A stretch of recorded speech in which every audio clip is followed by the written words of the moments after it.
Yeah, good evening, everyone. Welcome to the Movimiento Community Advisory Group number 9. I hear it's been a while since this group last met, and I'm excited to get to know everyone. My name is Lisa Hood, and I'll be co-facilitating this meeting with Pete Rice and Nick Fry. I am a graduate student next door at San Jose State University, and I have had the pleasure of joining the policy and planning team here in the Department of Transportation.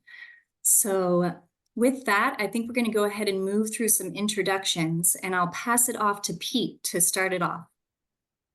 All right, thanks, Lisa. Yeah, as far as not meeting as much as we have in the past, some of that had to do with some staffing issues. Most of you have met Natasha. She has moved on to MTC up in San Francisco, so she's no longer with the department, but we're very happy to have Lisa as part of the team. And she stepped up and got us organized here for this meeting. So for those of you that don't know me, I'm Pete Rice. I'm a transportation planner with the Department of Transportation, and I was the project manager for Movimiento, our East San Jose multimodal transportation improvement plan that we adopted a few years ago now, I think 2021. And that's where this group came from. We've been meeting semi-regularly over the last couple of years to discuss the design and implementation of projects from Movimiento. And we're going to continue to do that tonight, as well as talk about some other newer plans that we have in the works. So let's go with the city staff first, and then we'll pass it over to the CAG members, and then other members of the public can introduce themselves as well. So I'll pass it over to Wilson. Thank you, Pete. Good evening, everyone. My name is Wilson Tam. I am the Transportation Planning Manager at San Jose DOT. I'm very happy to be here tonight.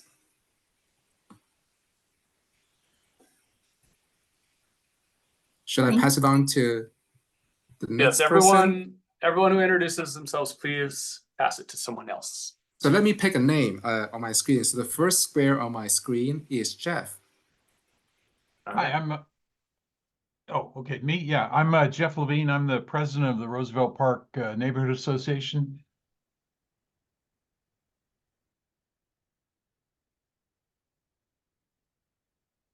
Oh, sorry, Jeff. Find your voice. Okay, so Joan, you're next. Hi, I'm Joan Rivas Cosby. I'm a resident in the Olinder neighborhood, very near San Antonio Street, and I'm chair of the District 3 Community Leadership Coalition. Sorry, let me pass it off to Danny Garza. Oh, Danny's driving. Let's pass it off to, I hope I'm pronouncing it correctly, Jeff Bossier.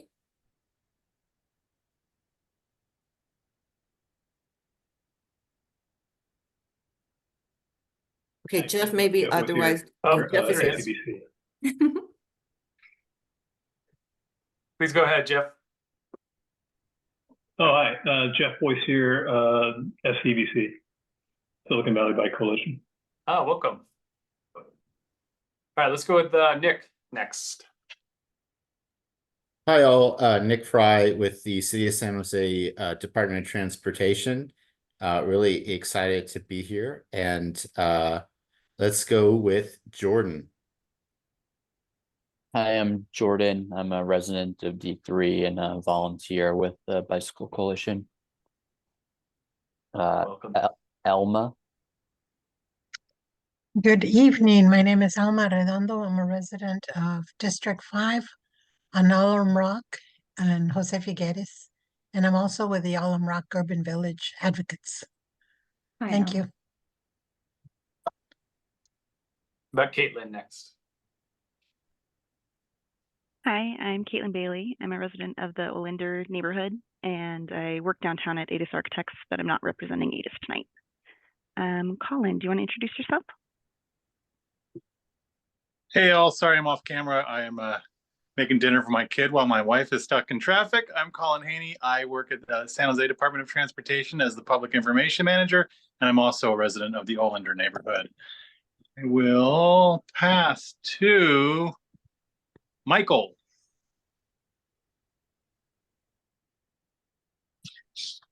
Hi everyone, I'm Michael Shalaby.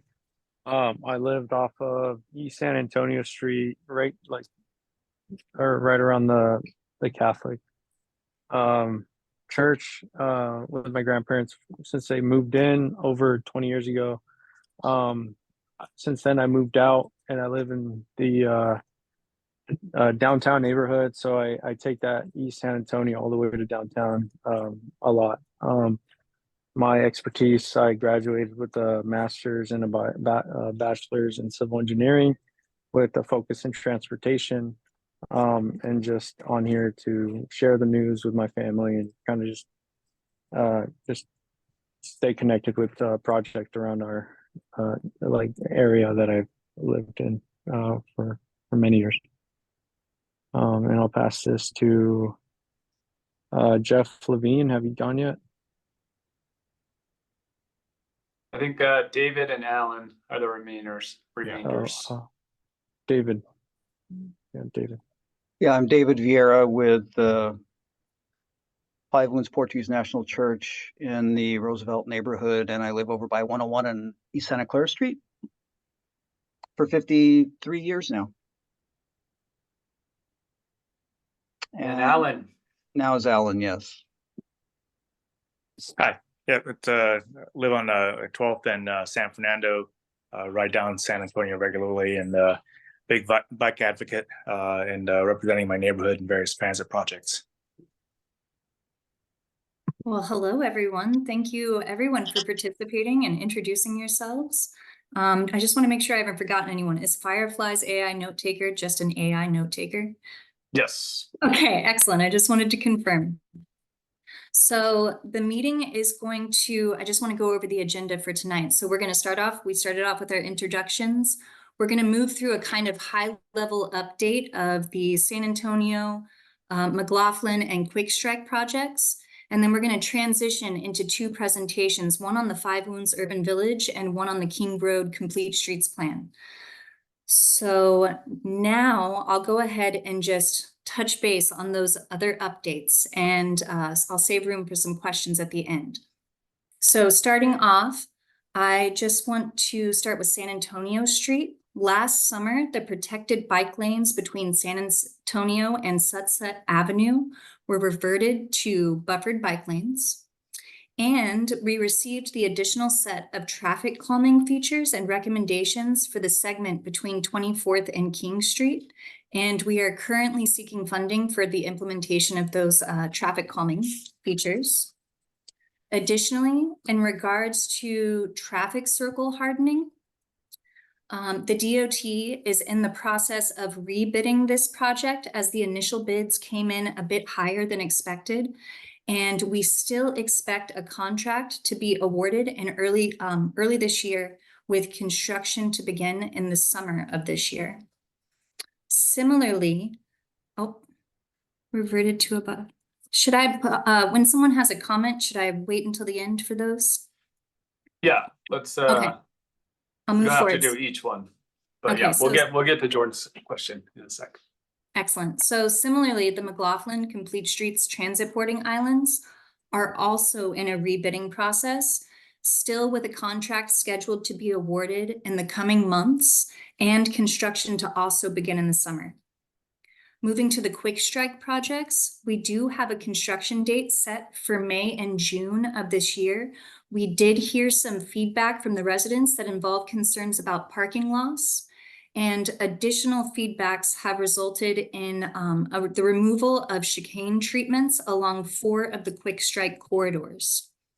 I also want to mention that the city has issued a request for proposal to move the Santa Clara Street re-envisioning project forward.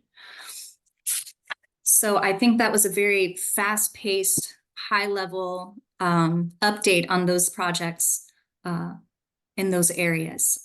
Do we want to try to answer Jordan's question there?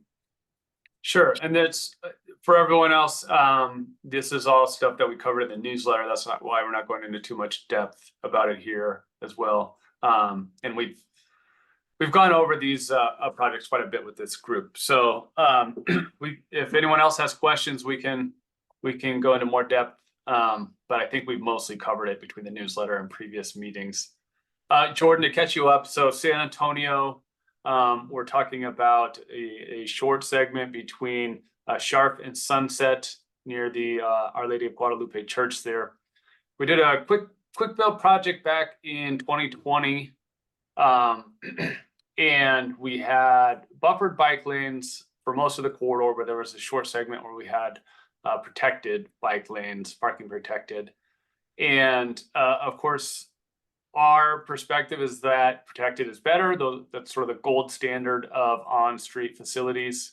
And we want them where we can get them. But in this case, we had a lot of complaints about site issues and cars pulling out of some of the housing developments over there. We're having a hard time seeing oncoming traffic. And the reason for this was we had a lot of RV parking along this stretch. One reason we were able to get protected bike lanes in there initially is because there aren't any driveways on that stretch, one or two. And so it's a great place for RVs to park because there's not, you're not parking in front of someone's house who's going to give you a hard time. So because of these, sightline issues and some other issues with the bike lanes and the fact that they weren't it wasn't a consistent treatment for the whole stretch, we ended up switching them back to just buffered. It is a wide buffer, pretty good as far as buffered bike lanes go, not as good as protected. I will also say that this is still a quick build project. It's not necessarily the long-term vision for the corridor, but it was a change that we heard a lot from the community about. And in the end, we thought that was the right move to make. And there's an evaluation report that I can share that goes into why we made some of these changes. Like reduced parking spots also. That was huge also. Like, Thank you, Pete. Also, I want to take a moment, Joan, since you're here, Pete and I actually had a great conversation with Susan from Nagley Park about the Median Buddies program that she's helped run for, it seems like decades. So if you were still interested in receiving information about that, Pete and I would be happy to share her contact information with you, and she'd be happy to meet with you to discuss the Median Buddies further. Well, actually, I have been participating with the Median Buddies over the last 14 months or so. I just happened to run into Susan and a woman named Sheila McGann. It's a hyphenated name. I don't remember what comes after McGann, but I met Susan and Sheila and they introduced me to Median Buddies. So Susan may not remember meeting me because it was, a while back. And I haven't seen her since, but what would you like me to communicate with her about which medians? I'm a little confused because they mostly work in Nagley Park. The furthest they go is the San Antonio Street and the William Street bridges. And so what would my connection be with Median Buddies as far as and Movimiento projects? Yeah, as I recall, we had some discussion about the maintenance of the traffic circles on San Antonio. And you had mentioned that you were interested in maybe doing something like Median Buddies, but in your neighborhood. Several of you were concerned about the maintenance. I should say that the city does have new maintenance money for greenery projects. We had a presentation from the city arborist. So hopefully that's less of an issue than when they put those medians in Nagley Park back in the 80s. But we thought the first step would be to get you acquainted with them. We weren't sure where Median Buddies came from. And so we wanted to get some history on them and see what role the city plays and how we could I can give you a really quick rundown, just not to waste everybody's time. But Nagley Park, which is their neighborhood association is called the Campus Community Association, was really pushing for traffic calming measures. When the city decided to do the medians, people thought, could you have thought of any uglier way to implement this project? We're going to form a committee within our beautification committee. And honestly, these guys have money because households contribute dues. I don't know any other neighborhood association which actually collects dues from residents to fulfill their projects. But Median Buddies is a subset of the beautification project. There's a woman who's very dedicated to organizing people every week. Every Tuesday morning at 8:30, they're out there. And as a reward, after an hour of work, they take you to House of Bagels for a beverage of your choice and perhaps a snack. Now, I don't know how many of you are food motivated, but I'm there every Tuesday that I'm not busy. So, but as far as the hardscape circles on San Antonio, I had told you, or I had said to somebody, that I would be more than willing to at least be a steward for the one on 19th Street and maybe 21st, but that there might be other people that we could involve. I've already made plans when the hardscape goes in to get one of those folding wagons and a couple of 5-gallon buckets and, you know, take the water and roll it down there. And because of my experience with Median Buddies, I now know, you know, which plants might thrive out there, which ones will need pruning, you know, how to maintain it to make it look clean. And sometimes it's just as simple as sweeping up the leaves, scraping up the weeds that come out of the cracks. I'm not sure of the final design, but if you're familiar with the medians in Nagley Park, many of them, they're just blocks. Some of them have planters, some don't. But because of the way concrete gets laid, and you know, weeds will find any place to live. So they sprout up, they look ugly. We scrape them up and we sweep them out, and it looks so much prettier when we leave. So I'm very interested in being a steward. I'm a little disappointed that got put out, but I do understand budgetary concerns, and you know, I hope the rebidding process goes quickly and that we can get them, because as everybody that knows that stretch of San Antonio between 17th and 24th, those sweet little circles are not really doing what they're supposed to be doing. Yeah, I It's started only just a few of the signs have been totally knocked down, but you know, you can yeah. see by the tread marks that, yeah, people. Sure.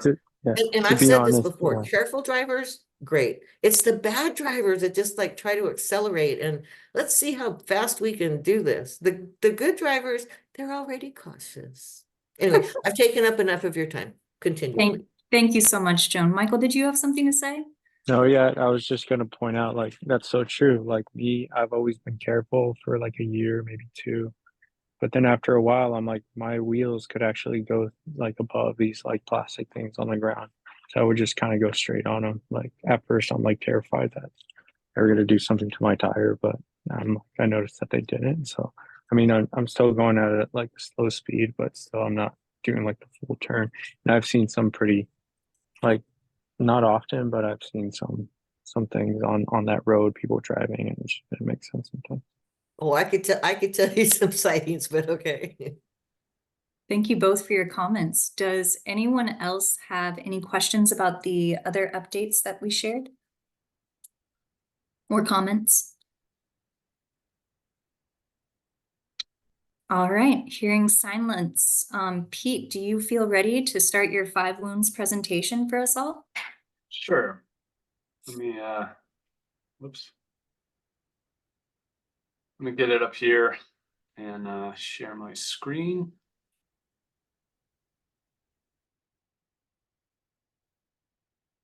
Move you guys around so I can see everyone while I'm talking.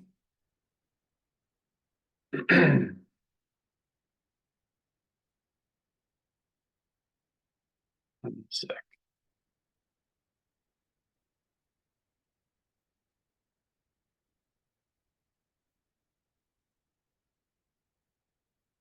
I think that should be good. Okay, so like I said at the beginning, this is more about a plan rather than implementing things from a Movimiento, although as you'll see, we are moving forward some of the projects from in Movimiento. This is, as it says, the 5 Wounds Urban Village Plan. What that is, for those that don't know, it's an update of these 4 urban village plans that you see here that surround the future 28th Street Little Portugal BART station. And so Is this gonna work? There we go. This is not simply a transportation plan, of course. It's a land use plan, an urban design plan. There's segments on displacement, anti-displacement strategies. And sorry, my youngest daughter just barged in. There's like I was saying, there's anti-displacement elements to this. And then since I work for the DOT and this is a transportation related group, we're going to focus on the multimodal circulation and the parking parts of the plan. So we've presented on this twice before to this group, once right before it started back in 2022. That was, we kicked off in September 2022, and then a brief presentation at the last meeting we had. And then, so here's where we've gone and where we are now. So we had a number of workshops. Workshop number 4 focused on transportation. So I know some of you were there. So some of this will be review for you.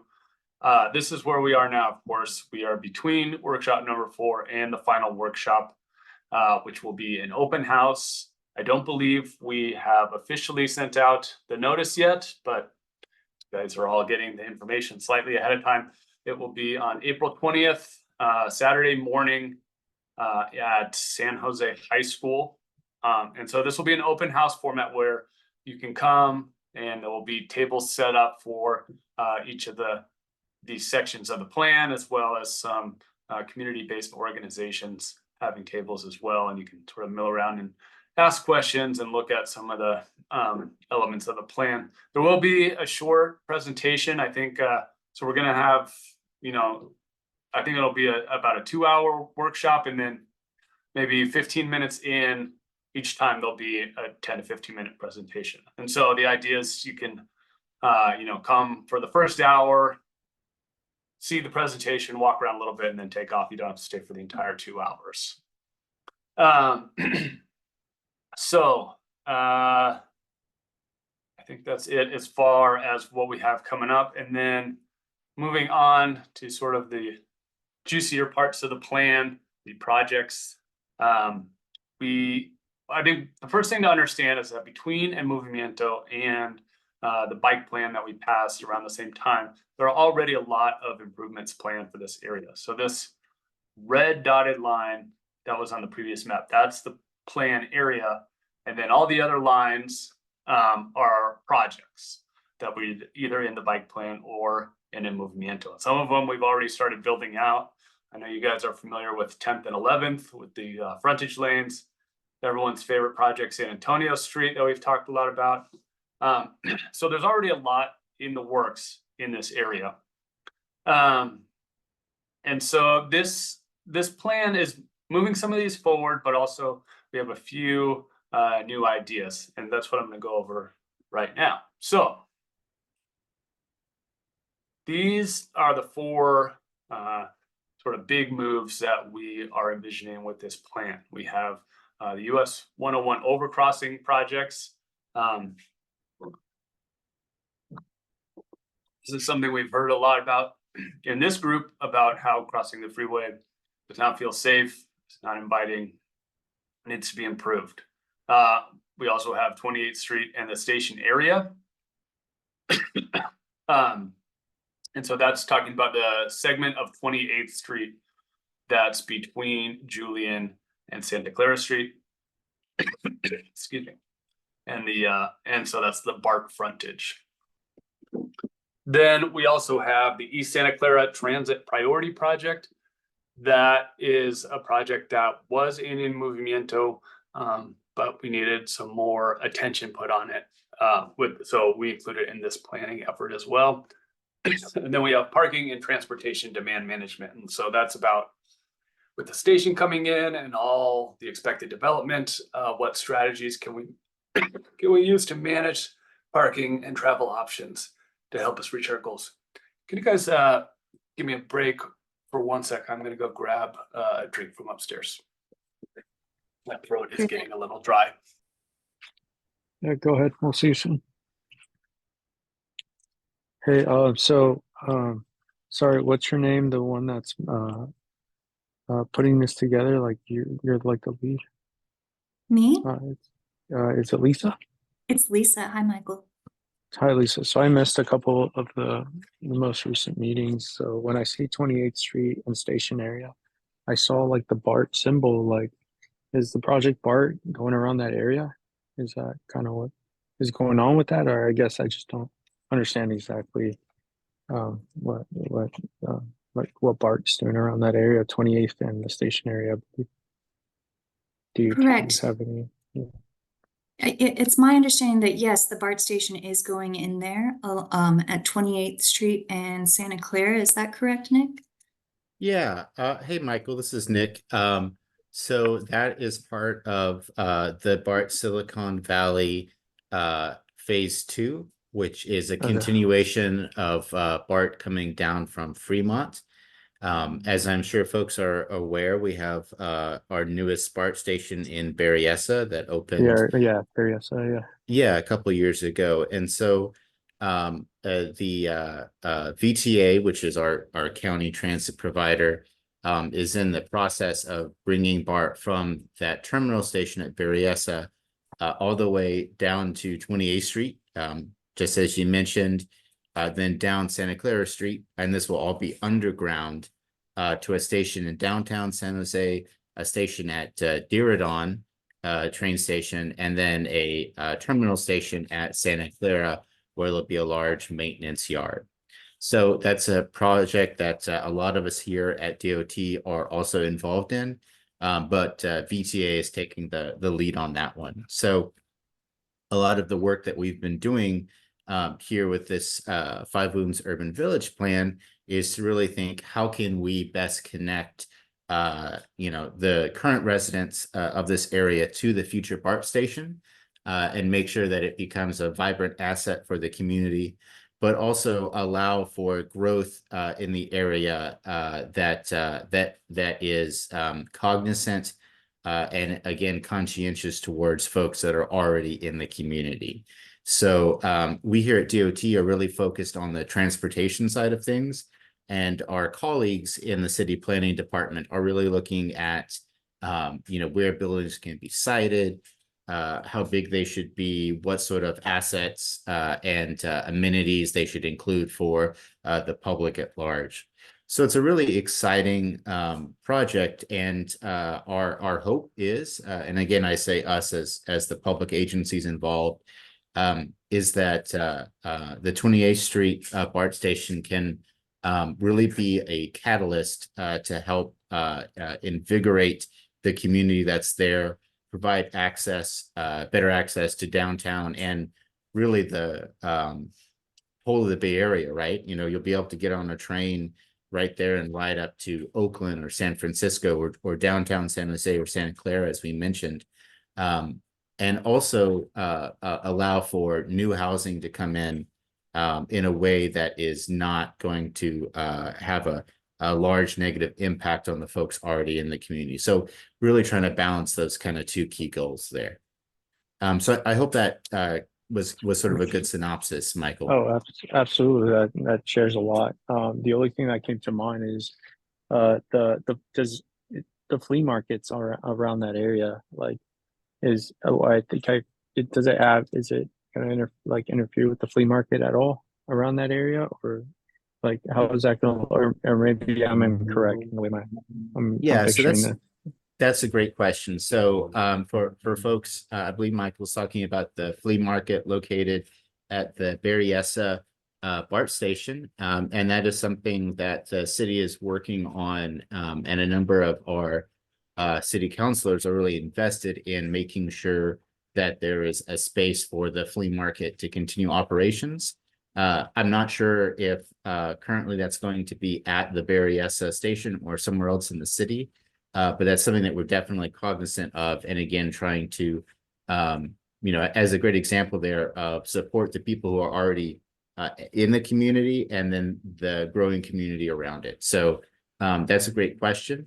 And I'm sure one of our colleagues can follow up with you We also have more information about specifically the Berryessa plan and that transit site on the city website. And I'll grab those links for you and drop them in the chat.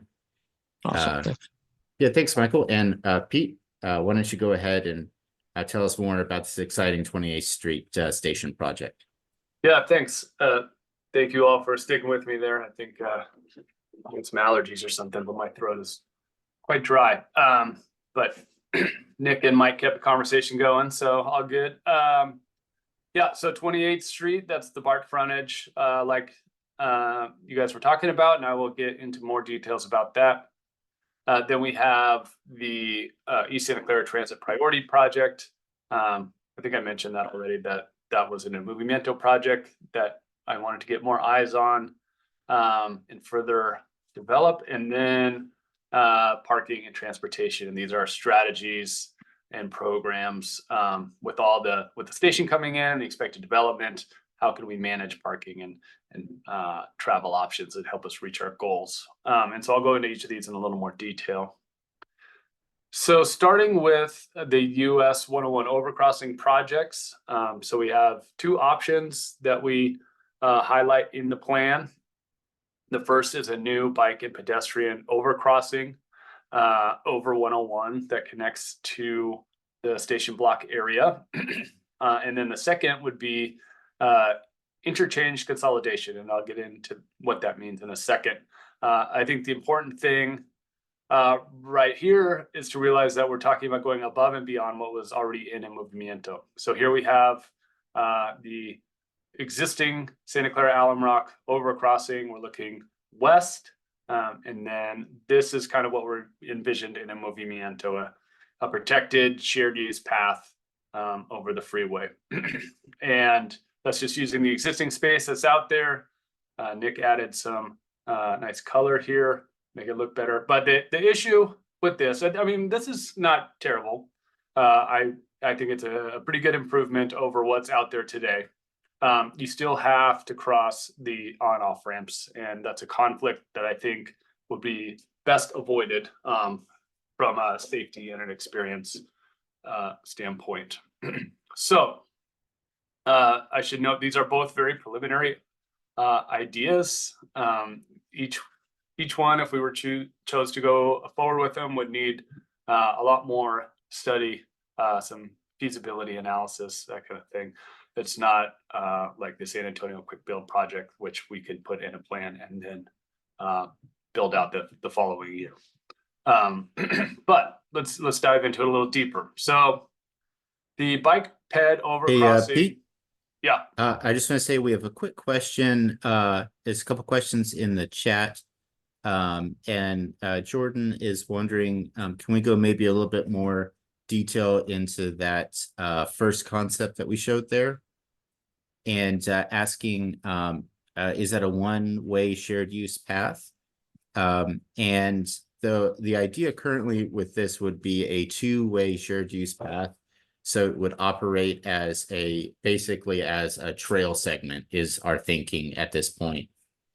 So you would be allowed to ride your bicycle or walk on this path. And again, this would be, meeting the, I believe, 10-foot minimum width for our shared use path. And also, Danny is asking, are you going to talk about pedestrian safety on McKee for Santa Clara students and families during school hours when construction is underway and after the completed project? So, Danny, that's a great question. And the thought is that, again, on sort of that,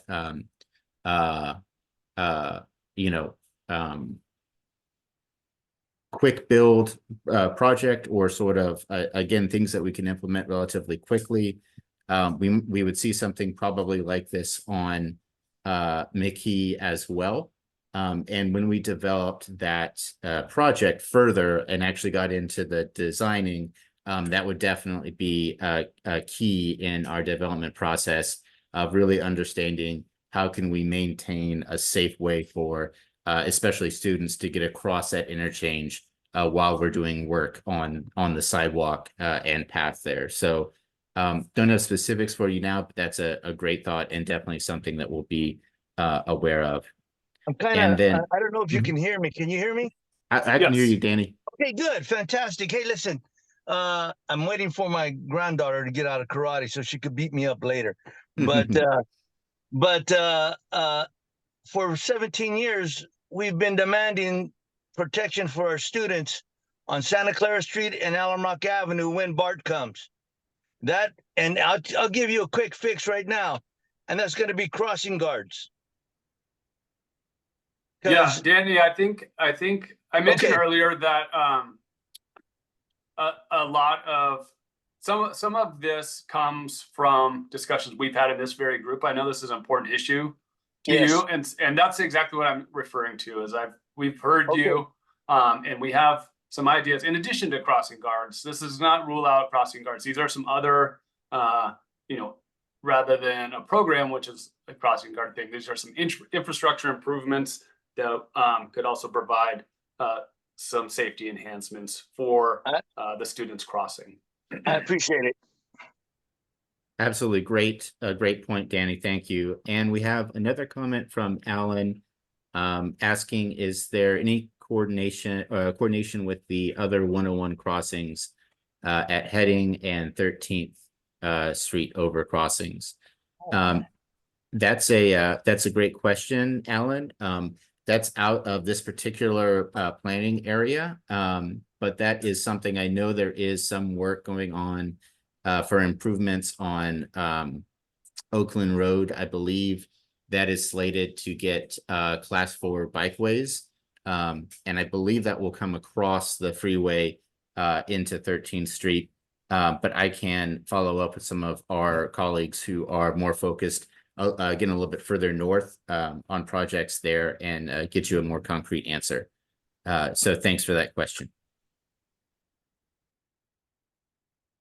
All right, so getting into the overcrossing idea a little bit more, we don't know where on the east side the crossing would come from, and we don't know where in the station block area it would land. As I said, this is a preliminary idea. So this is one of the questions I have for you tonight is there an alignment that you would prefer and why? And then I think I've gone over some of the benefits, but just to reiterate, of course, you would no longer have these conflicts with the on-off ramps. You would have your own dedicated bridge to cross. It would give people on the east side direct access to BART. And then as we build out this St. John project, which actually pokes through from 27th Street, and the long-term vision is to go through the park behind right field of the baseball stadium and possibly a bridge over to St. John to create this long, continuous, safe route for people on bikes and people walking. And so that would stretch all the way to Diridon. So that's one BART station, past another one, and then all the way to Diridon. So again, the question is the alignment here, and then getting into this interchange consolidation idea. So this one, the idea is that these are two interchanges that are very close together. They are below Caltrans standard as far as distance apart, and that can lead to some difficult merging situations as you're getting on and off the freeway. And then, of course, the idea would be close on and off ramps on one of them and possibly expand the interchange on the other one. So one of these overcrossings would have all the traffic on it. This is also a very preliminary idea, so we're not sure which one we would close and which one we could possibly expand. So again, we have questions about the alignment, and we haven't done any sort of traffic analysis as to how this would impact the circulation in the area. A couple of the arguments in favor of each one. So let's see here. Santa Clara, Alum Rock, that of course is a transit priority street for the city. And so by eliminating the freeway access there, you would eliminate some cross traffic and make the transit service better along that route. It's also a commercial corridor that would possibly benefit from a better pedestrian and bike realm there. And then there's the Ivoons National Parish there that I think would benefit as well from, you know, a calmer street. And then as far as Julie McKee goes, if we were to close down those on-off ramps and keep them on Santa Clara, like Danny said, there are many schools over there. There are also businesses that could benefit from a better pedestrian environment. One of the big things is that to the west here, west of 24th Street, goes down to 2 lanes. So that makes it difficult to accommodate all of the traffic that might be coming on and off the freeway. And then McKee has the existing bike lanes to the east. So that makes it maybe a better place to not have the freeway traffic. So again, yeah. I just want to say we have a couple great questions coming in about this for discussion. So Caitlin is asking if the bike and pedestrian crossing will be located at the interchange that is removed. And so we will work to make sure that there's safe crossings at both streets. However, we would be able to have or we would remove the freeway ramps at one of them, so that would be fewer conflicts. So both will receive improved crossings, but one would have essentially the fewer conflicts with that removal idea there. So Caitlin, basically both will be enhanced. One will be able to remove that conflict of vehicles coming on and off the highway. Thank you. And absolutely. so you could potentially have a situation, where you have, you know, Alum Rock, no freeway access. And so this is a nice street to bike along and cross the freeway. And then also have the shared use paths along Julie McKee, like we showed, but you would have to cross over some on-off ramps and a dedicated bike ped bridge somewhere connecting right to the BART station. That would be doing it all. These are not alternatives. That is an option to do them all. We don't know enough about these projects yet to say that we can do one, but not the other. So you could potentially have a situation like that as well. Great. Thanks for the clarification. And we have some other good comments, Pete. Danny is asking about how it could potentially impact some of the schools out there. And, you know, again, this is just a very high level concept that we want to kind of take the temperature of the community on. So if there is interest in pursuing this, you know, there'd be a detailed engineering process. And part of that, Danny, would be looking exactly those kinds of questions to make sure that we can still maintain access adequately for all the businesses and residences along Julian McKee and East Santa Clara, Alum Rock. And then Jordan is mentioning, you know, potentially going for, thank you, Danny, is suggesting that it might make more sense to close Alum Rock since it's a grand boulevard. And again, these are the exact questions that we would want to talk to folks about. And Elma has a good point again of closing Alum Rock would increase traffic on McKee. And so these are exactly the kinds of considerations that we would need to weigh with the community. So it's really exciting to see that this is definitely something that people are finding interesting. There are some voices for, some against. So thank you guys for the input. Yeah, these are definitely some of the questions that we would be looking at in that future study of, again, balancing the trade-offs there of having maybe a calmer street crossing 101, but then again, trying to maintain that access for automobiles and making sure that the alternative route is not, negatively impacted in a major way. So thanks everybody for those great comments.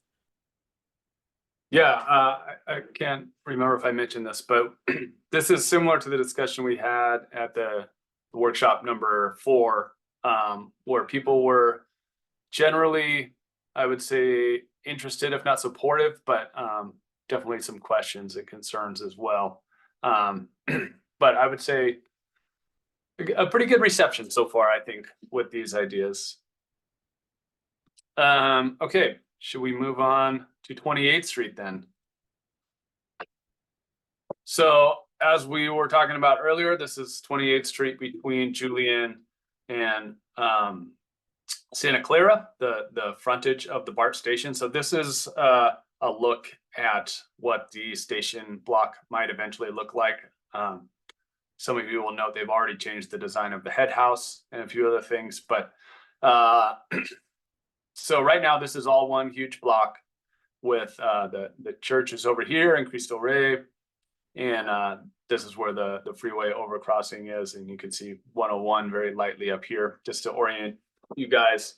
And so some of the things we're emphasizing with this project is that the priority here, and this aligns with BART and with VTA, is that as far as access to the station goes, priority is people who walk and people who bike.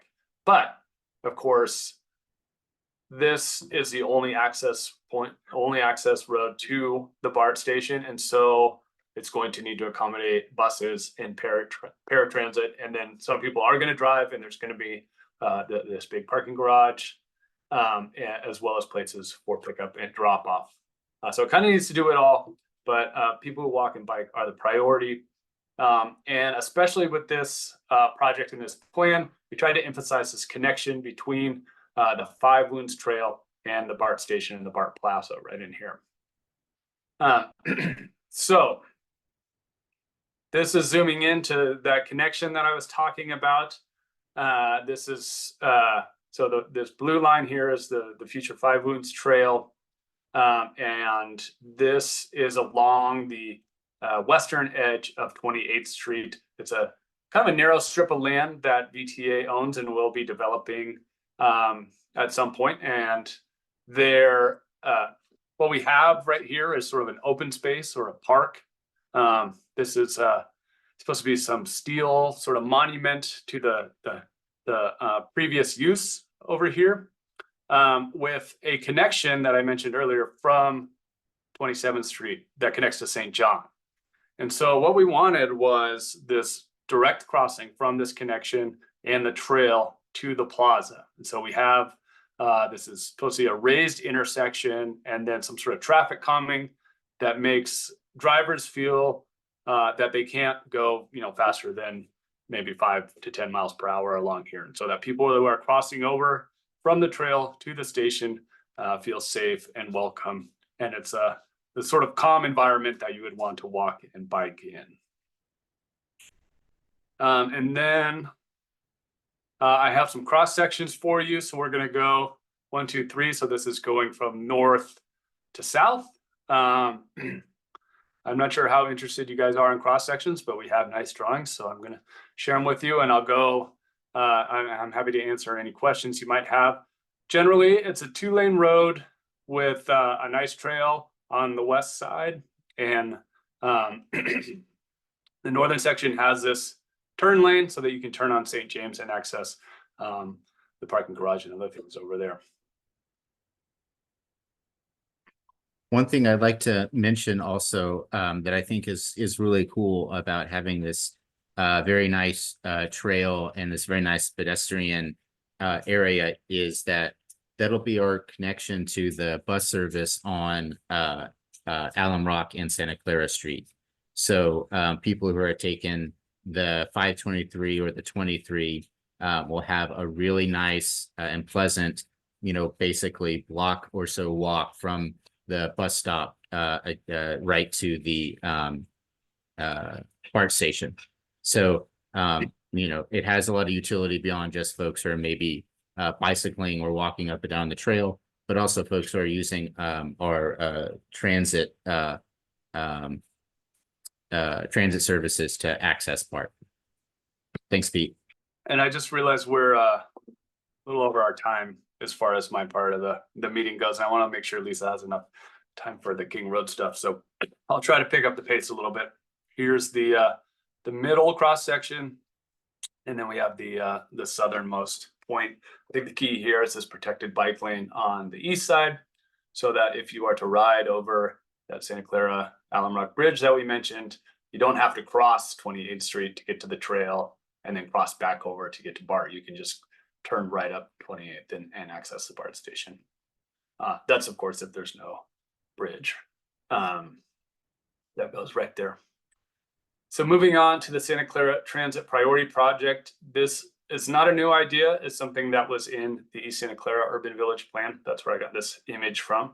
And it was in Movimiento. And the idea is to provide these side running bus only lanes. It's kind of an extension of the Alum Rock BRT project, but different in some significant ways. Of course, it's not center running, it's side running. So we would have a lot less of a construction impact. The elements that I wanted to highlight in this plan and for you guys tonight, one is about space efficiency. So people hear that we're taking away a travel lane and giving it to buses only, and they think, oh my God, that's going to cause a ton of congestion. Well, buses are so space efficient that it actually equates to a potential capacity expansion for the roadway. I have some figures that I can show you where the potential capacity for Santa Clara would nearly double with bus only lanes, with 2 bus only lanes and 2 mixed travel lanes versus 4 mixed travel lanes. So this is in no way a road diet. And then this is also an important commercial corridor, as you guys know. And so this is not about just getting buses through the area as fast as possible. This is also about livening up the area a little bit with some enhancements like high visibility crosswalks, better lighting, pretty good street trees there already, but filling in where they're needed, and then some ideas like wayfinding, branding, that kind of thing. Giving us the Santa Clara street that we all want and deserve, I think. And some of you may know that Nick is leading a Santa Clara study from 17th to basically Diridon that's going to look at the same kind of things, how to improve transit, but also how to make Santa Clara a real grand boulevard, main street for the city. And then finally, yeah. Oh, I just wanted to say, actually, I think you can talk about this in the parking trade-offs, but I just want to acknowledge that David and Danny have some good points about questions about the new BART station layout. And we can talk about those as well. But again, that is more in the VTA's wheelhouse in terms of the actual design of the plaza itself. But I just want to make sure that we acknowledge those comments coming in, and thank you guys for voicing those. And also there was a question about bicycles on East Santa Clara as well. So I think that can tie in well to that parking trade-off discussion. Thanks, Pete.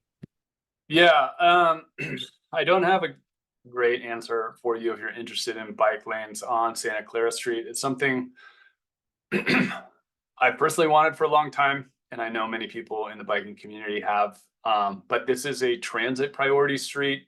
And for right now, the city's direction is for bicyclists to do that St. John cut through when this is all developed. And so we've kind of created the same situation downtown where St. John and San Fernando are the main bike routes, and Santa Clara is reserved for transit. So that's the city's view on that. I have here parking trade-offs. This just as we continue to design this, we can start to, there's some trade-offs to think about the space that's currently dedicated for parking, right? In the design that we did for a Movimiento that's on the website, we did try to maintain as much parking as we could. That was something we heard from the businesses in the community during that planning effort. But there are certain areas where it was, we thought that adding a right turn pocket would get cars out of the way of the bus lane as they're waiting to turn right. And so in some situations, we got rid of right turns. Of course, the roadway itself changes in widths. And so some areas where you need enough space for a bus lane. You guys have driven out there or ridden out there, walked out there, and you've seen the buses straddling the lane line in the center, and it acts as a one-lane road because the lanes aren't wide enough for buses as it is.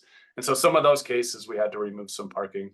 But there may be, as these places develop and change, there may be certain businesses that don't need parking right out in front of them, and maybe they are more interested in having a parklet or something like that. And so these are some of the trade-offs we'll continue to discuss as we forward this design along. All right. I can't believe I did all that. Now I still have the parking and TDM section. This so this is one of the biggest lifts for the Five Wounds Urban Village. So parking, I mentioned it earlier. It's about we're expecting all this development. We have the new BART station coming in. How do we manage parking such that we can meet, some of the demand for people who want to drive, but also we don't want to just continue the autocentricity of San Jose's past, right? We're about promoting a more balanced transportation system, and parking and transportation demand management is one of the ways we go about that.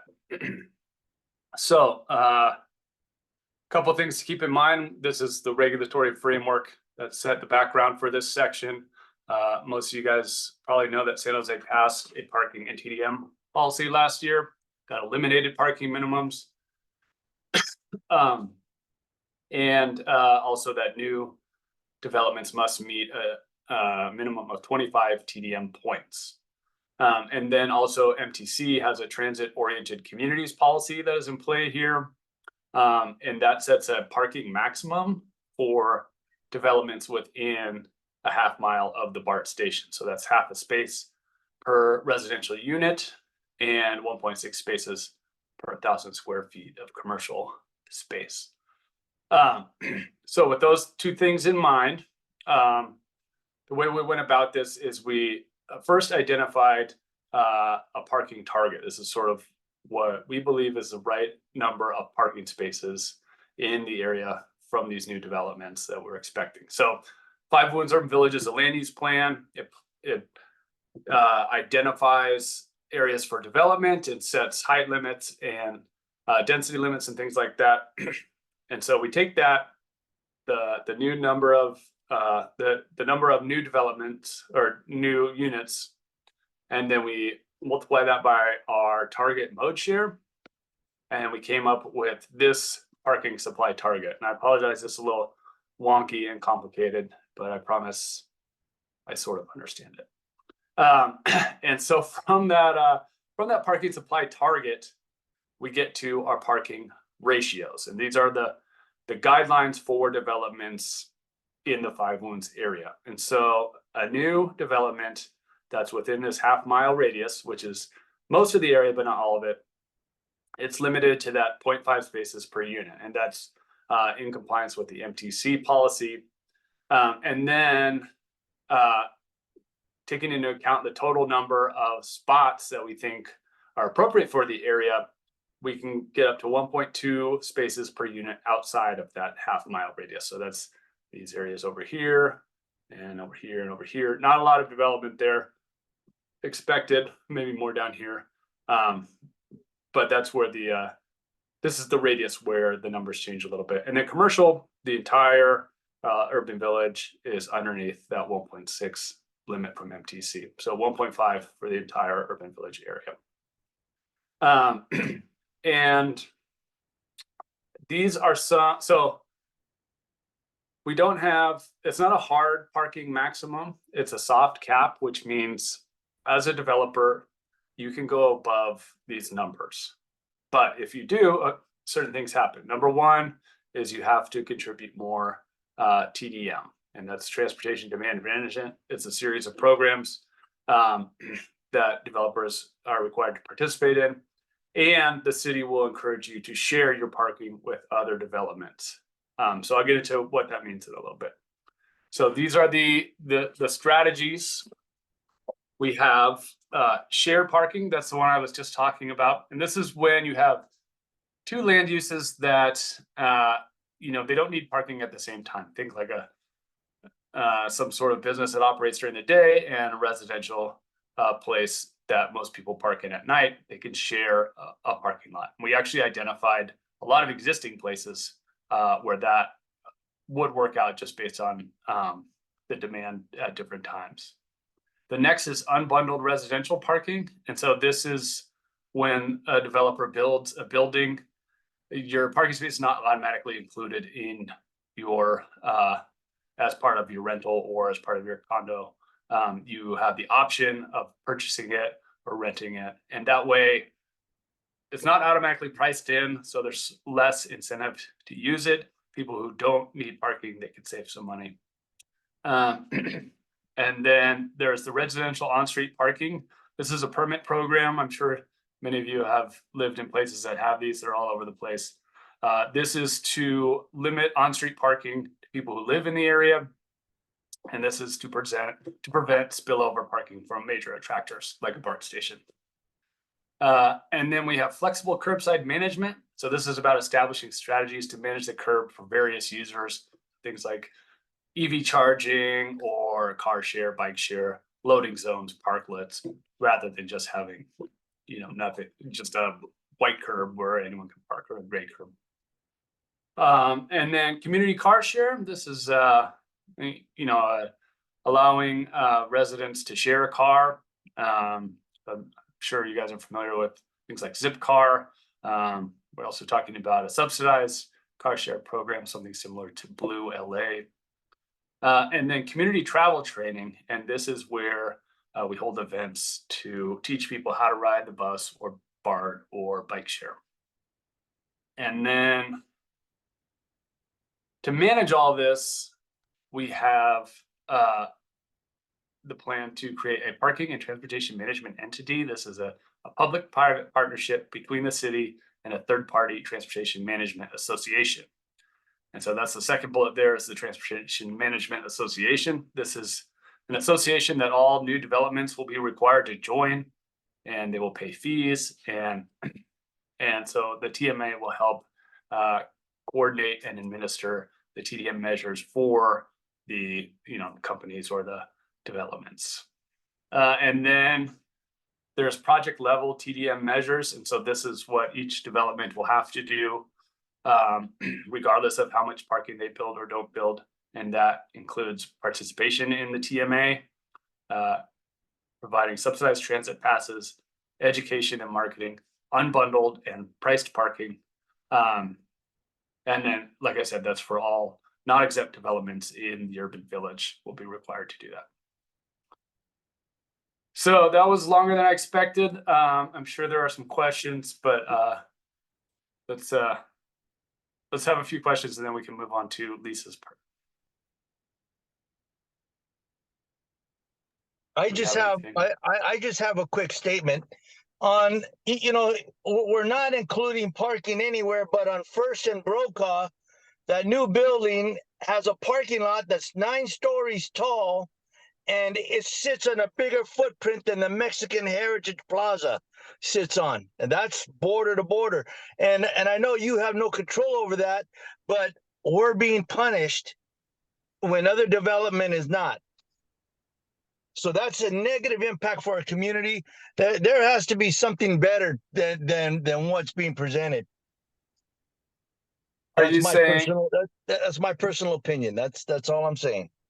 Danny, are you saying that it is unfair that they get to have such a huge parking garage in their area? And it's not being used. Yeah. Well, you would want that in your area though? Is that what you're saying? Well, that's not what I'm saying. I'm saying that new development needs to put parking in there.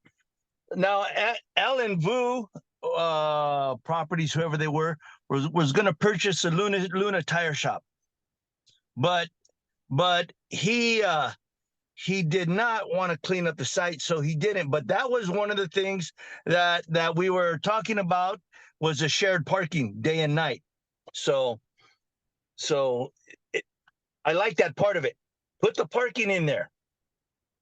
Yeah, so you can put parking in. This is not, we're not banning parking, and it's not a hard max. It's just we don't want to have unlimited parking everywhere. That will create other problems.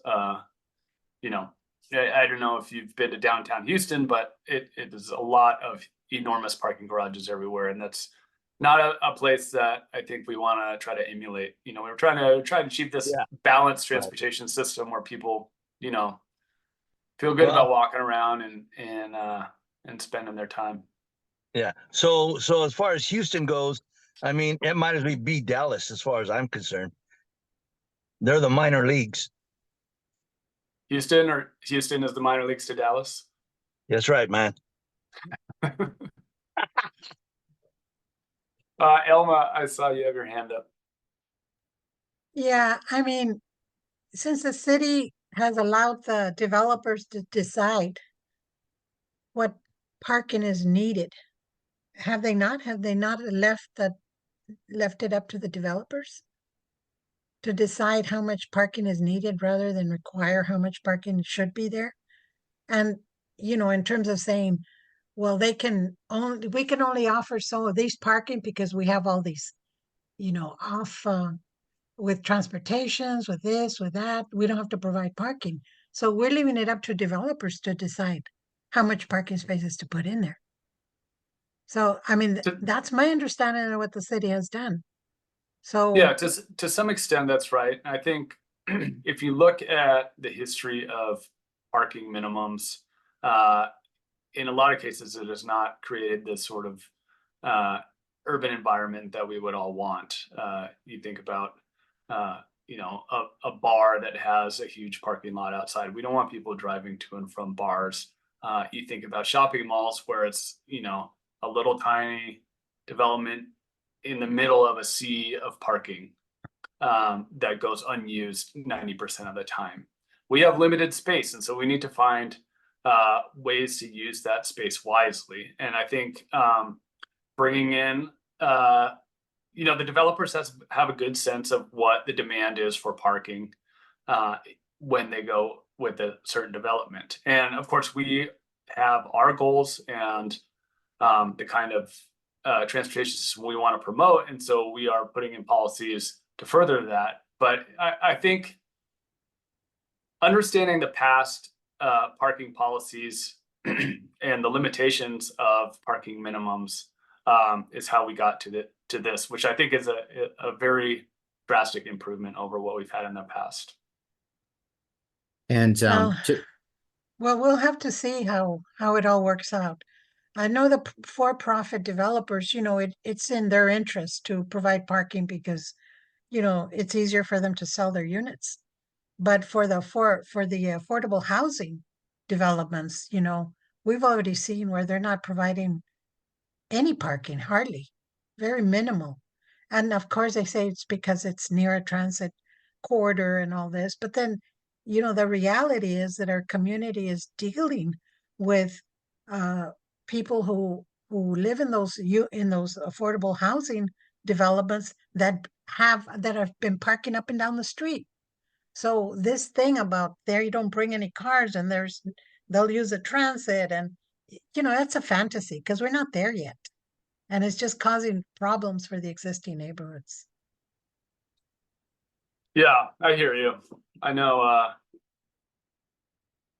it's tough because if we were to get the amount of development that we expect, I think unless you're building tons and tons and tons and tons of parking and just creating, you know, a situation in downtown Houston, people are always going to park on the street. And so all of the houses have garages and driveways, and all or most of the buildings will also have garages and driveways. And we will have a residential parking permit program for the on-street parking, as well as doing our best to create turnover on the street for the businesses using things like parking meters. And then of course we'll have pay lots as well. So there's a lot we're doing to try to find the right balance between, like I keep saying, a balanced transportation system rather than just a sea of cars.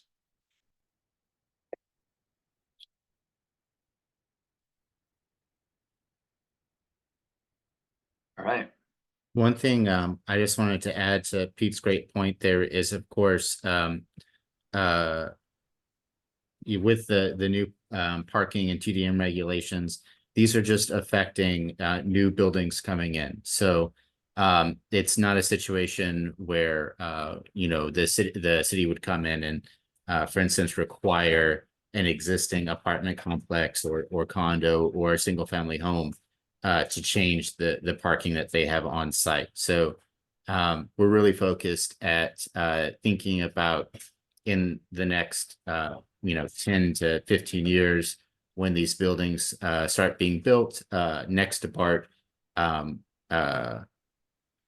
wanting to facilitate folks who are choosing to live next to BART so that they don't need a car. So we absolutely hear the concern, Elma, and really appreciate it. Thank you.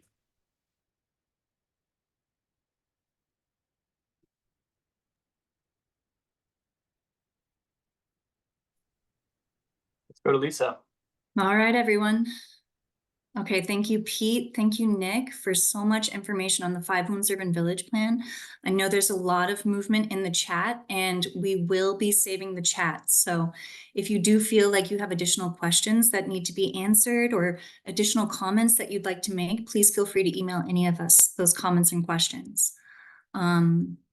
With that, I'd like to encourage us to take a deep breath and get ready to hear about the King Road Complete Streets Plan. I realize that we're right at time, and so I think I can get through the whole thing and leave a little bit of room for comments and questions if we have any. And I'm also happy to stay a little bit after to answer any questions. So as most of you know, we began this project a little over a year ago now, with the intention of addressing the numerous safety concerns along the King Road corridor.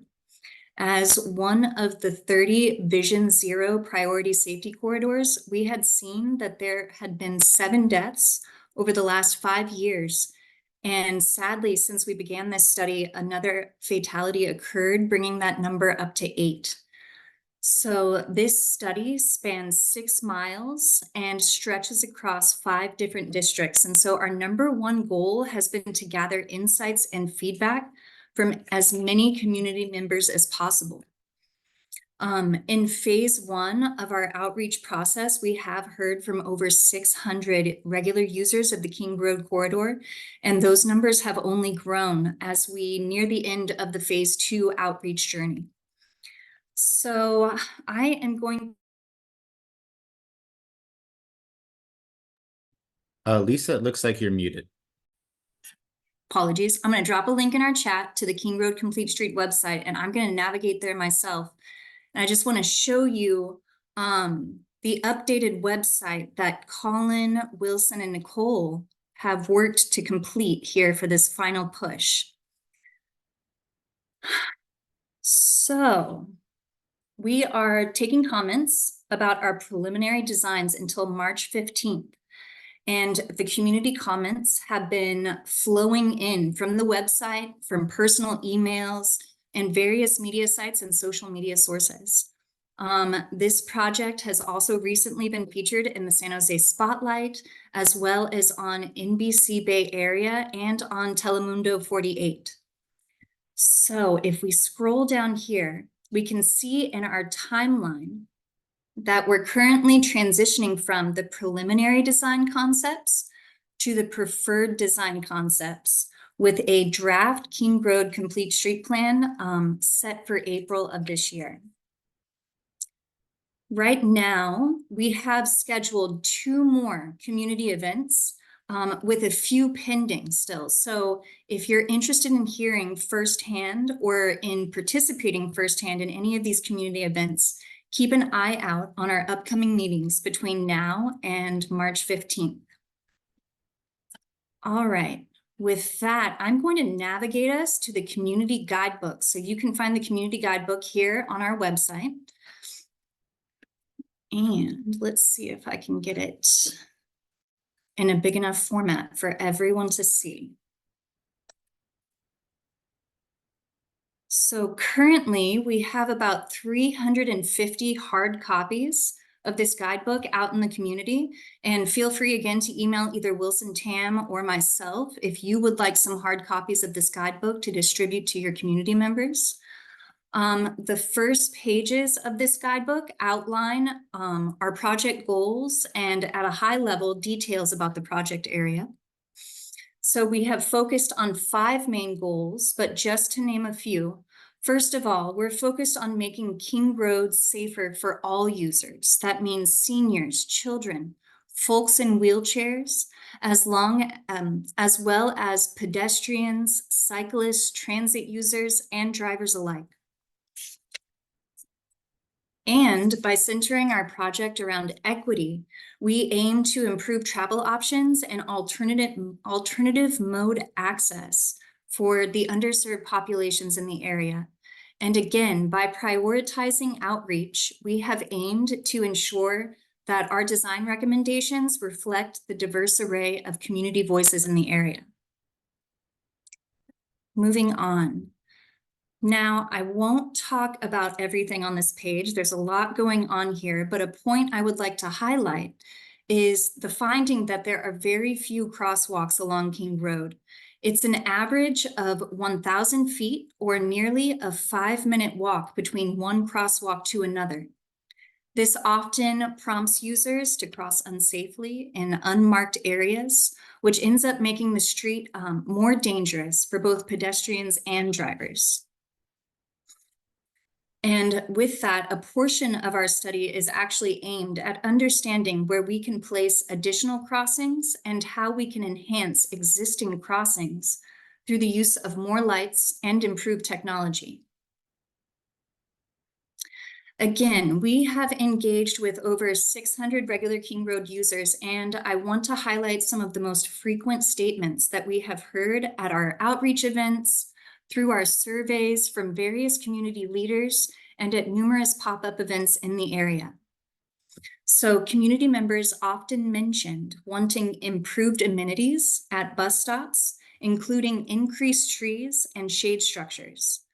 During our existing conditions analysis, we found that most bus stops lack shelter or seating, and that usually makes the transit wait hot, wet, or generally uncomfortable. Additionally, users called for an improved streetscape with wider sidewalks.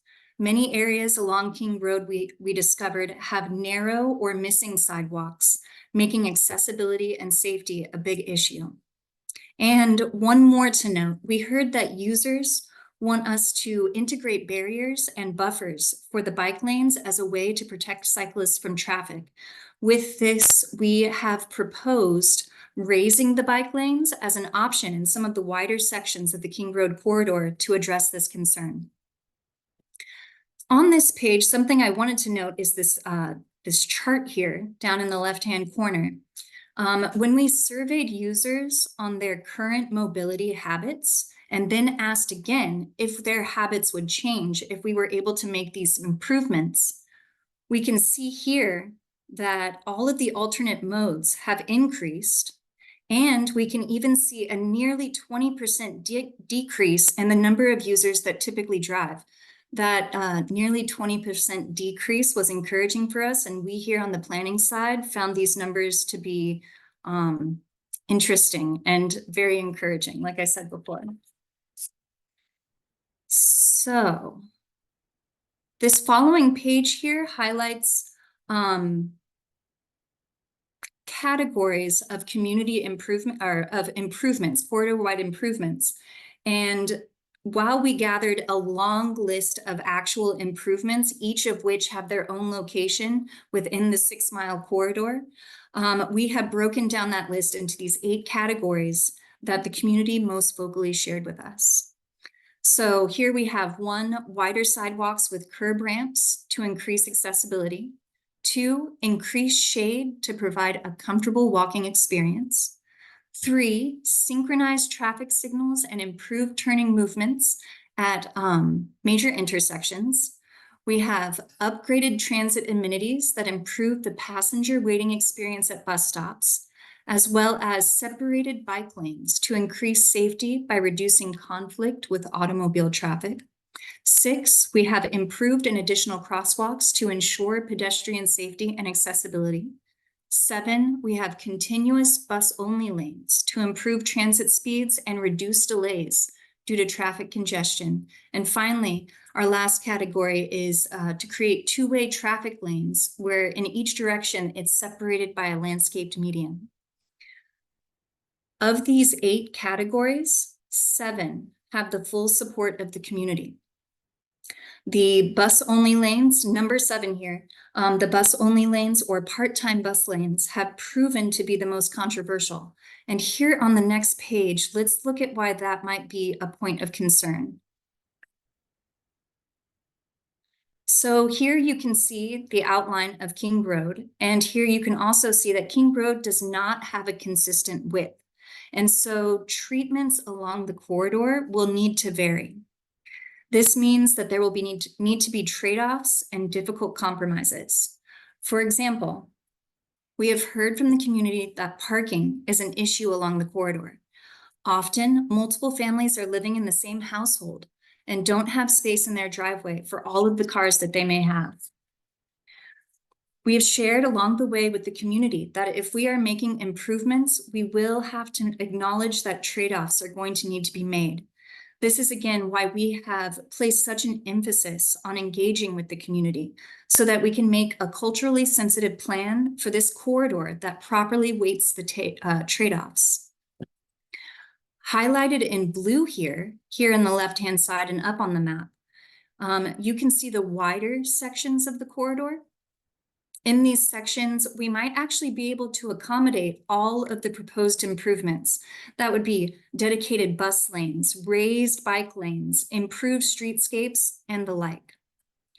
However, on the narrower portions of the King Road corridor, seen here highlighted in orange, at huge congested intersections like Alum Rock and Tully, we are exploring the option of part-time bus and bike lanes. This would mean that during the peak hours, there would be a shared bus bike lane, and then that lane would then convert back to parking and a bike lane in the off-peak hours.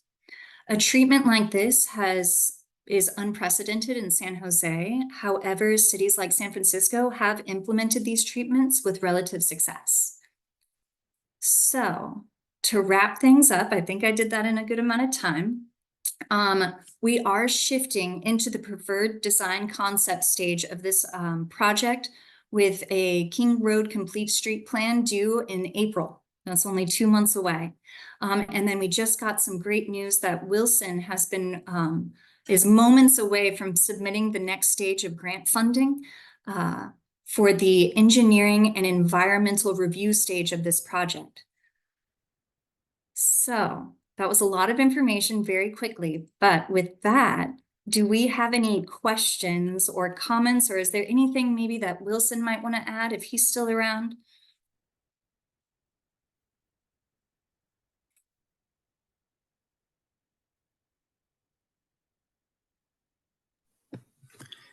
Thank you, Lisa. I know that there are some questions on the chat, so we will get to that in a second. But just want to quickly say that, you know, one of the frequently spoken quotes that we have heard over the last month of engagement is that they really appreciate that the city is doing this kind of road tour and engage with the residents about refining the concepts from the preliminary stage.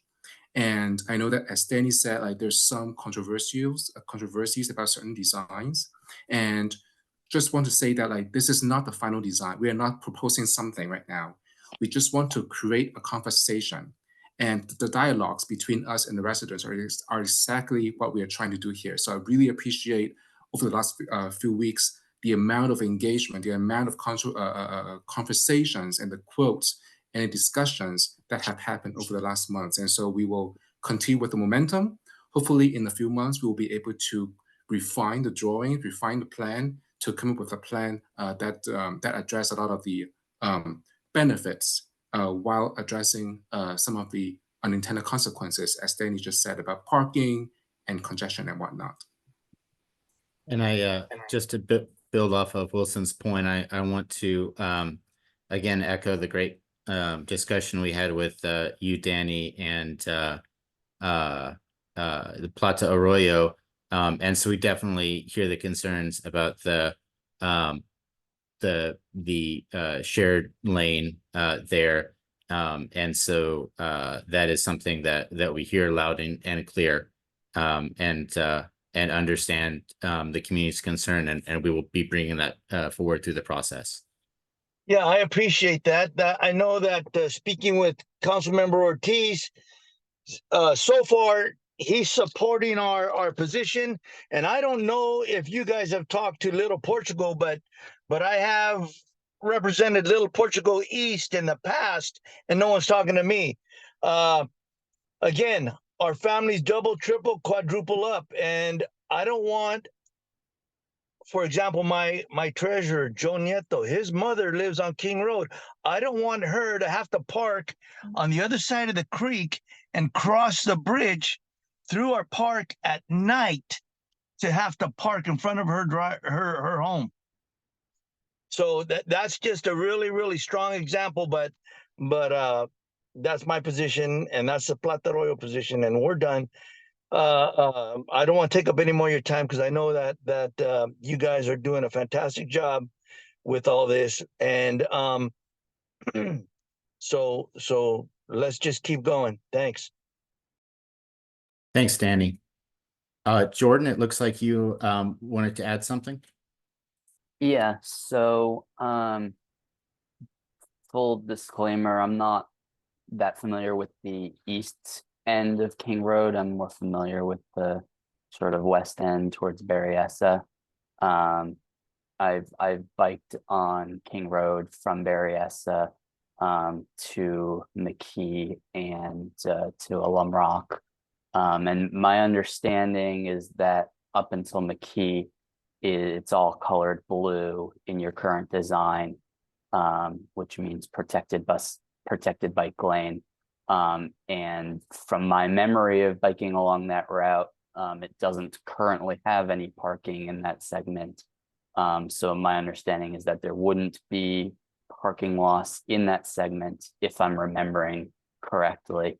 I'm not familiar with much of the area more east of that, but at least in that section, it seems like a good idea to have the curbside protected bike lane, and I think that'll be beneficial.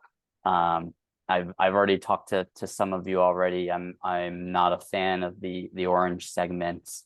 I'm scared that it will be more dangerous than it is now and not get any benefit. The people who live there lose out because there are hours where they won't be able to park in front of their home.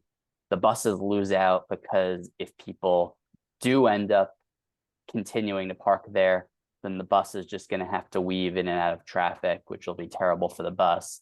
And then that's just going to be insanely dangerous for the bicyclists, having to contend with the bus weaving in and out of the lane, and even just having to deal with, a bus, coming up behind them at, I don't know what speeds, but too high of speeds, and then presumably passing them on the right is going to be dangerous. Passing them on the left is going to be, also dangerous. So it seems like the orange segments have to go back to the drawing board, in my mind. And, I'm sympathetic to the parking concerns of the overcrowded families in that area. But I feel like there's got to be some sort of solution, some creative solution that you could come to increase the safety. It's not safe right now, so something needs to be done. I don't have an answer yet. I think probably the most likely answer lies in that center turn lane. I feel like there's some room maybe you could play around with by taking out the center turn lane. I think the other thing I wanted to advise considering is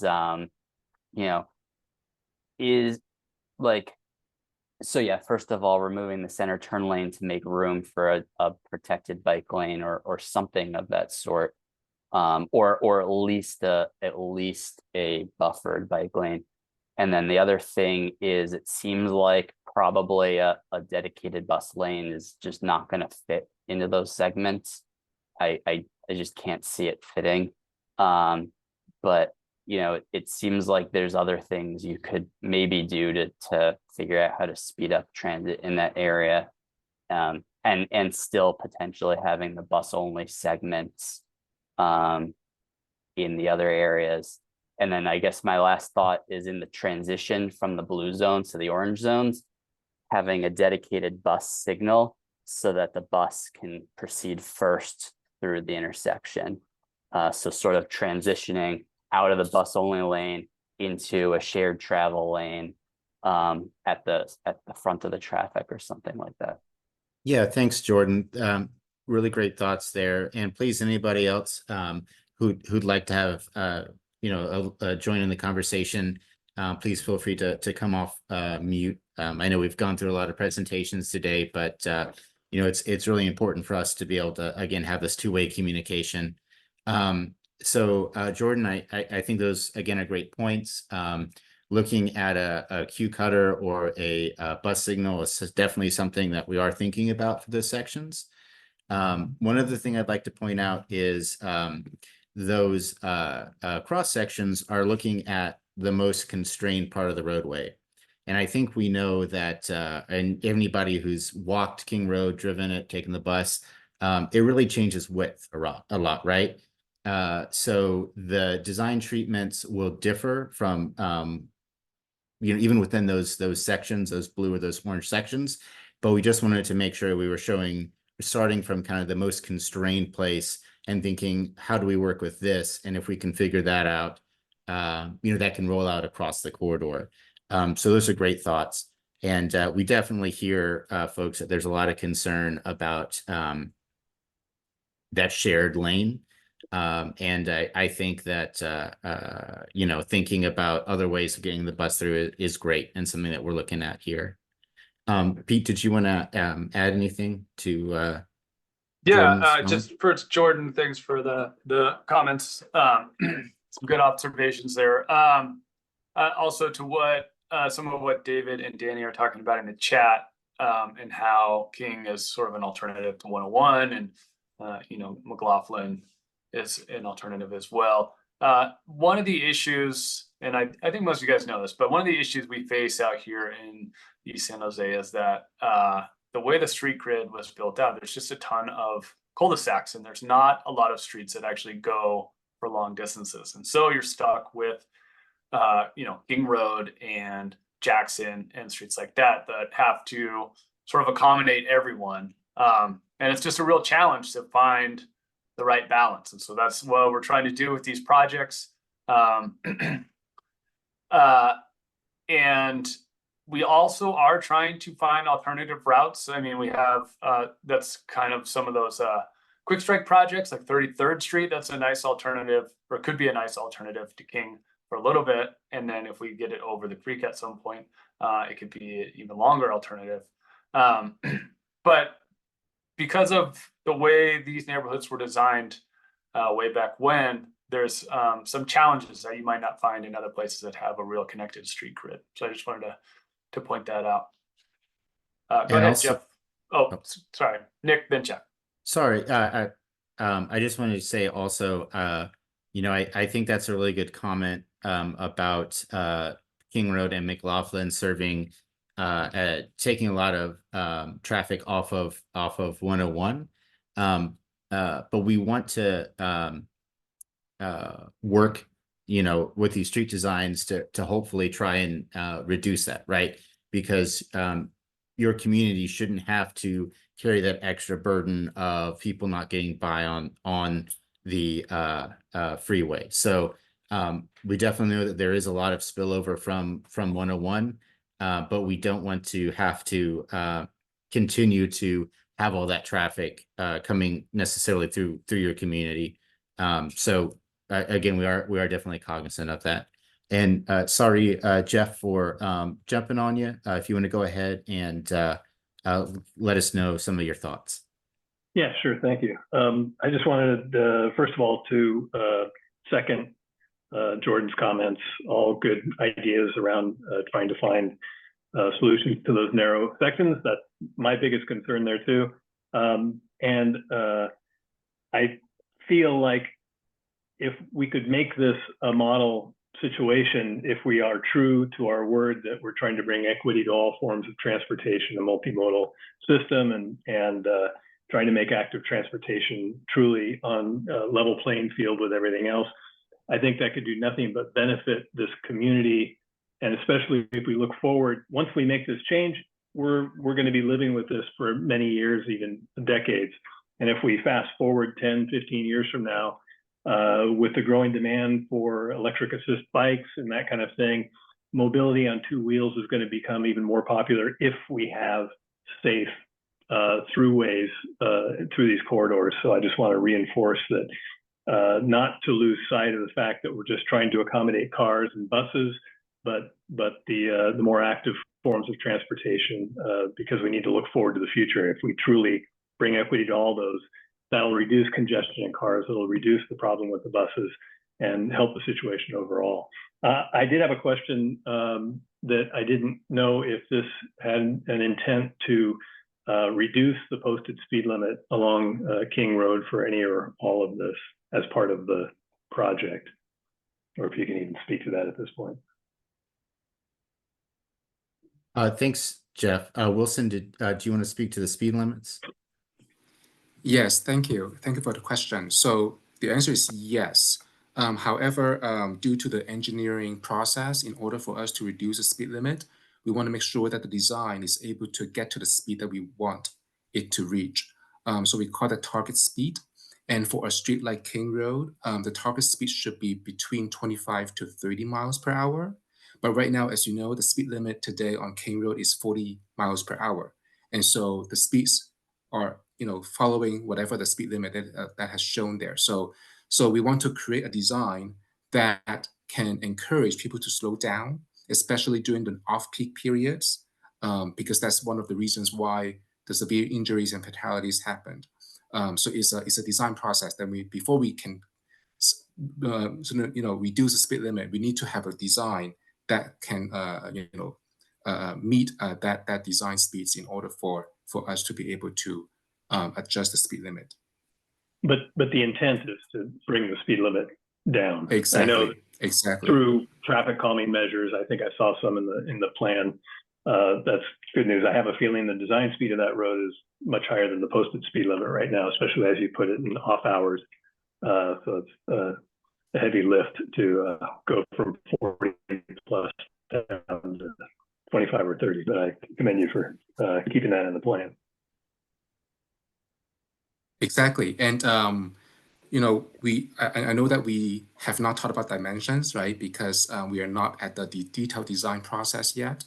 But one of the traffic calming measures that we can consider as we are moving forward to the design process is the reduction of the lane widths, which today is mostly 10 feet, but in some areas of King Road, it could be like 10, 11, 12, and in some cases even 23 feet, especially near the Berryessa area. So this is lane width. You mentioned lane width. Is that what you said? Yes, exactly. Yeah, lane widths.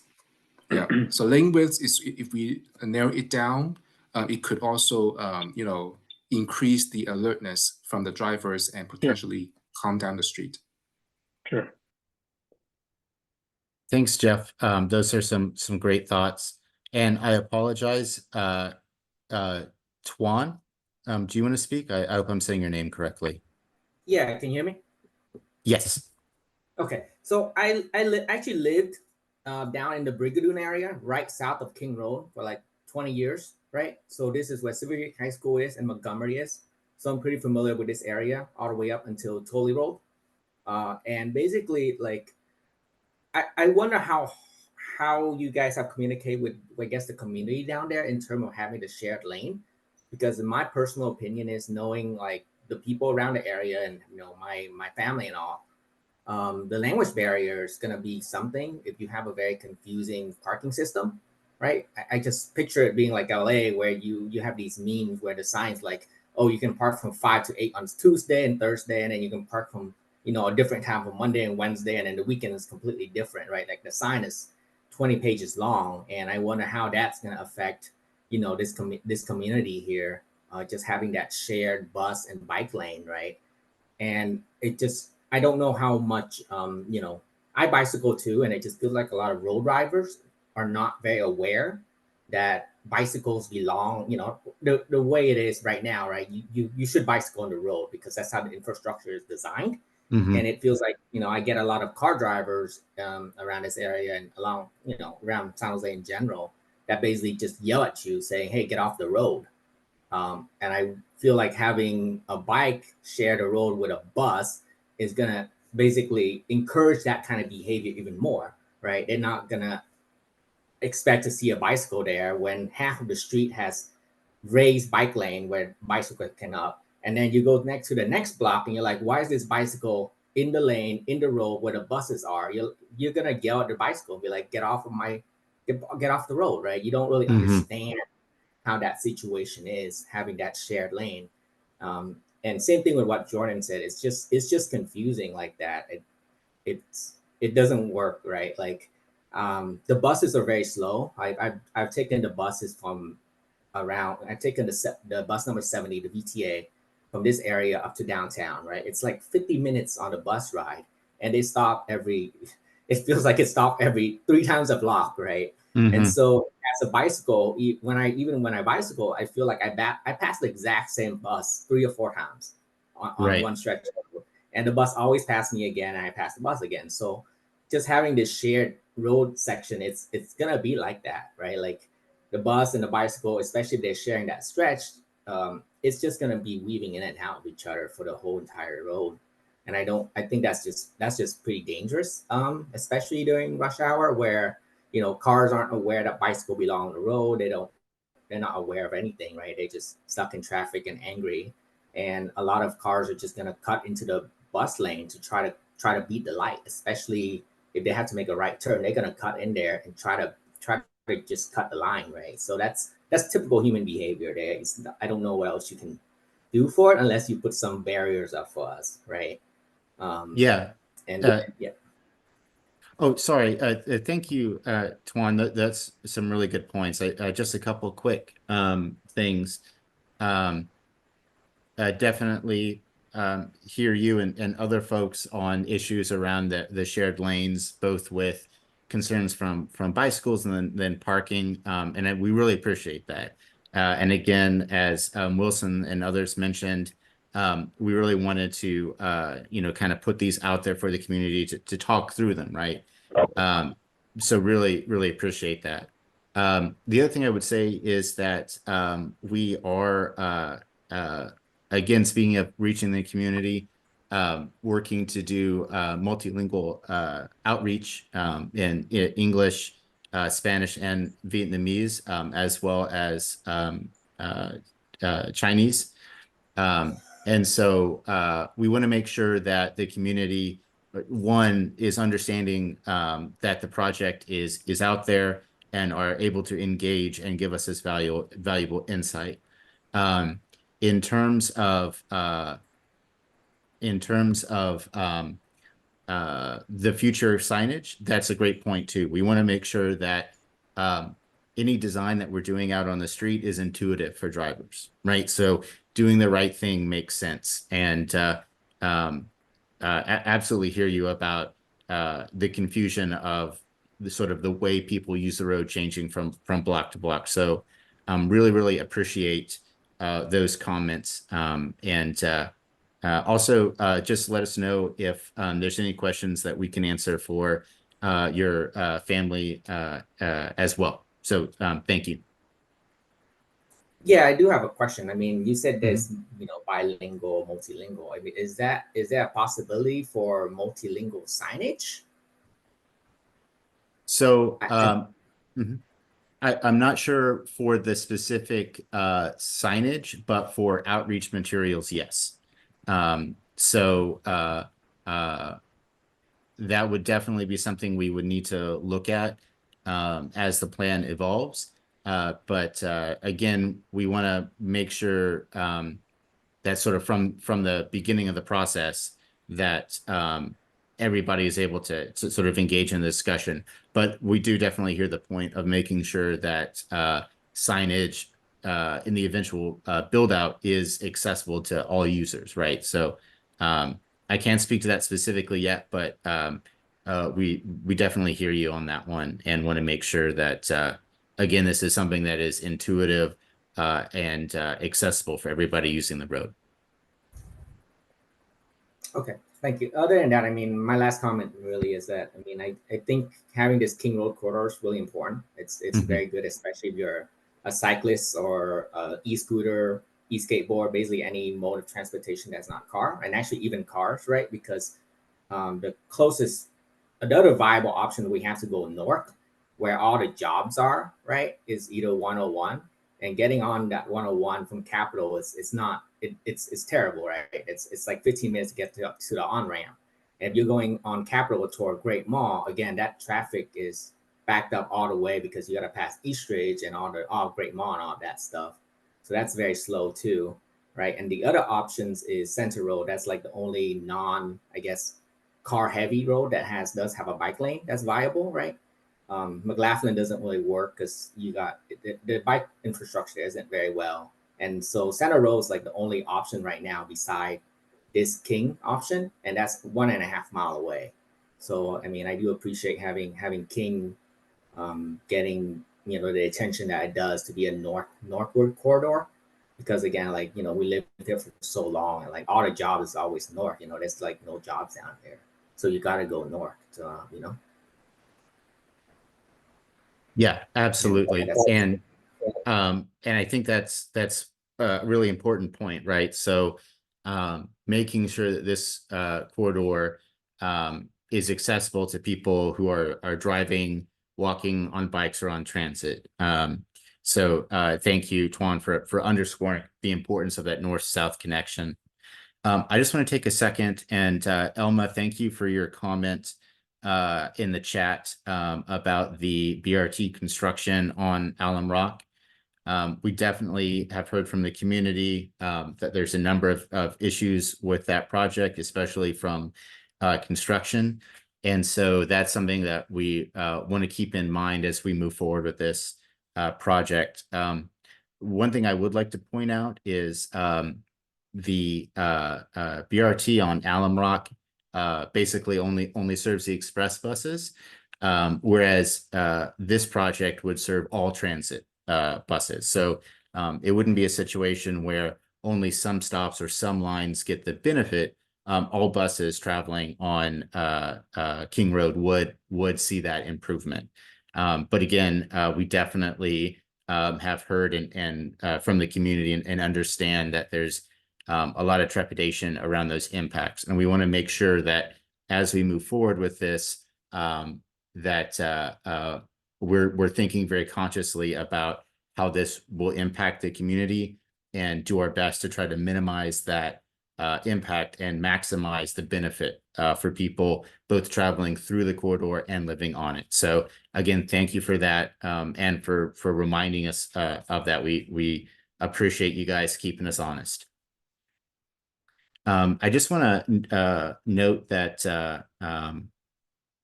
I think we've addressed most of the comments in the chat. I apologize if we weren't able to get to your comment directly.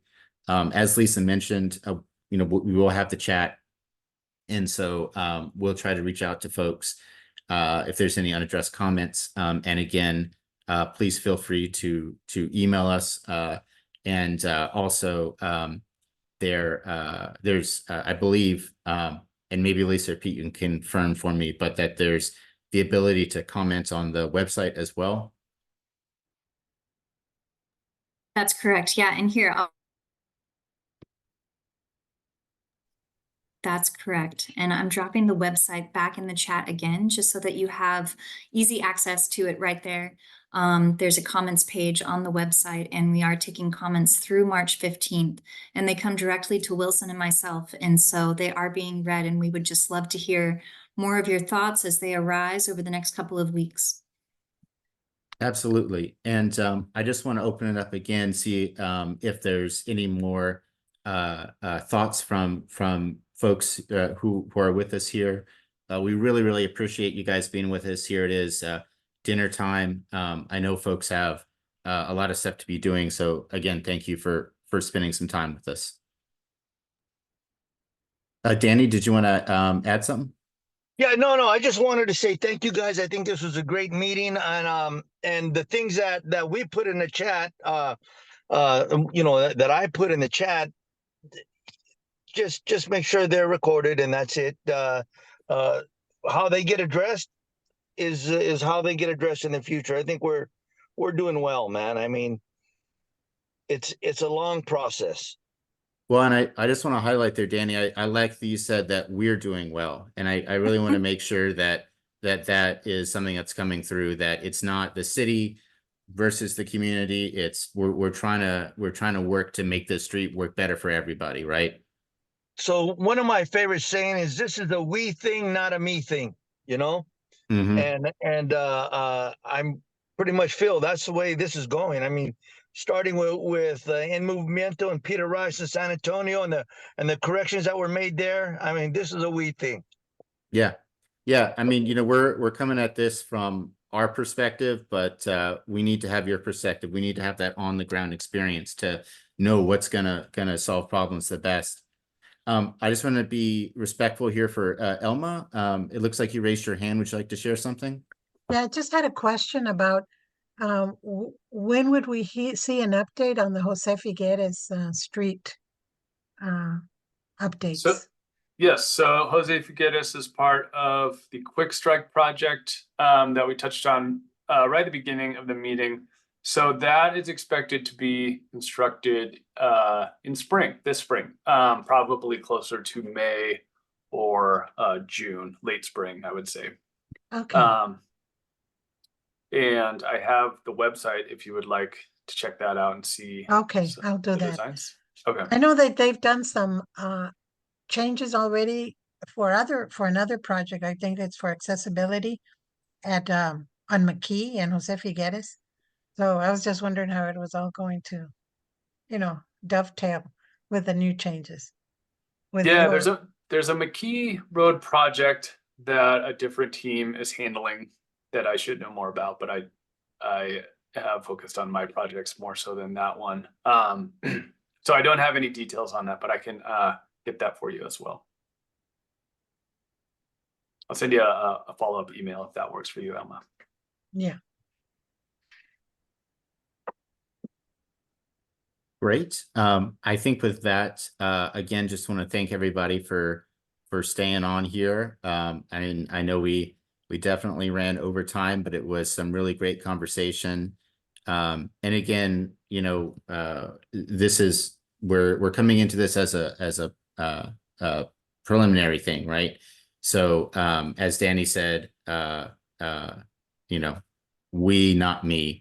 And I want to make sure that folks are really engaged. So thank you guys again for your time. Please reach out to us and really want to I appreciate everybody for being here. I just wanted to take one quick note here. Jordan is adding. Yes, so you're absolutely right, Jordan. There are other interchange projects going on here in San Jose. And again, you know, that's something that we can make sure that we have a really balanced system. so that folks who choose to drive or need to drive are able to get around the city. But at the same time, we have safe and realistic options for people who are on bikes or on foot. So really, I appreciate making that comment there. Joan, did you want to? Oh, sorry. Go ahead. Of course, I appreciate all the CAG members who have been with us from the beginning, but it's also nice to get some new faces in here. Or at least new names. I don't know what everyone looks like, but I hope you guys enjoyed your first CAG meeting, and we'll come back for future meetings as well. Go ahead, Joan, if you have a comment. No, I just thought it would be nice to have you see my face before we say goodbye. It's always nice. It is lovely. Thank you, Joan. All right, should we call it a night? We're about exactly half hour over, so this group can chat. All right, thank you, everyone. Always good to see you. We'll be in touch with the next meeting and some answers to your questions soon. So take care. Thanks, everybody. Thank you, everyone.